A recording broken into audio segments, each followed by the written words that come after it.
माझा फोन मी चार्जिंगला हॉलमध्ये लावून इथे बेडरूममध्ये आले.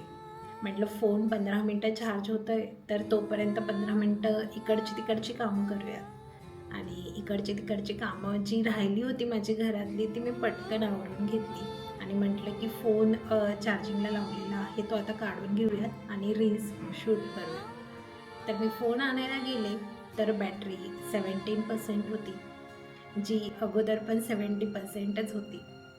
आता तुम्हाला समजलं असेल की काय झालं. मी बटन चालू करायचं विसरले. सेम आपण आपल्या नात्यामध्ये करतो, बटन चालू करायचंच विसरून जातो. आपण काय करतो, आपल्याला जर आपलं नातं रिपेअर करायचं असेल तर आपण आपल्या पार्टनरला सांगतो किंवा समोरच्या व्यक्तीला सांगतो की भेट, बोल, आपण आपलं नातं रिपेअर करूयात. आपण भेटतो सुद्धा. त्यावरती काय करतो आपण क्वालिटी टाईम देतो का? आपण समोरच्याचं म्हणणं खरंच मन लावून ऐकत असतो का? किंवा खरंच मनापासून त्या व्यक्तीसोबत आपलं म्हणणं मांडत असतं का?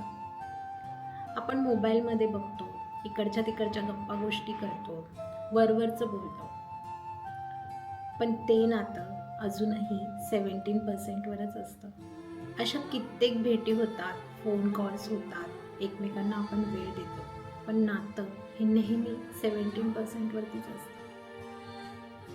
आपण बटनच चालू करत नाही, आपण खरंच मन लावून क्वालिटी टाईम देतो का एकमेकांना? मग आपण समोरच्या व्यक्तीला दोष देतो, तुला मी वेळ दिला ना, तुझं म्हणणं ऐकलं ना. तरच आपण त्यावेळेला मनापासून नात्याला वेळ देत होतो का? ज्याप्रमाणे माझा मोबाईल 17%वरतीच राहिला, त्याचप्रमाणे तुमचं नातंसुद्धा 17%वरतीच आहे का? ते चार्ज करायची गरज आहे, तर बटन चालू करण्याची गरज आहे का? विचार करा.